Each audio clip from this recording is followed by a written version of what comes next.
Hello guys! Tara samahan niyo kong ihanda yung substrate para sa pagpropagate ko nitong stem cutting ng tanim kong pitcher plant. 1:1 nga pala yung ratio ng ginagamit kong substrate. Una ko na munang inihanda itong perlite. Ito kasi magsisilbing pang-aerate ng substrate. Dapat nyo nga palang pakatatandaan na ang perlite ay isang volcanic glass. Kaya naman binabanlawan ko muna ito gamit ang tubig ulan para hindi ko malanghap yung alikabok nito. Sunod ko namang inihahanda yung dried sphagnum moss. Binabanlawan ko rin muna ito upang maalis yung mga duming nakakapit dito. Tubig ulan nga rin pala yung ginagamit ko dito. At pagkatapos, ginugupit ko ito para mapino. Ginagawa ko ito para hindi magkabolbol yung mga ugat ng pitcher plant.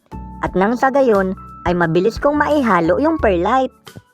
Kinakailangang maihalo mong mabuti yung perlite at saka sphagnum moss.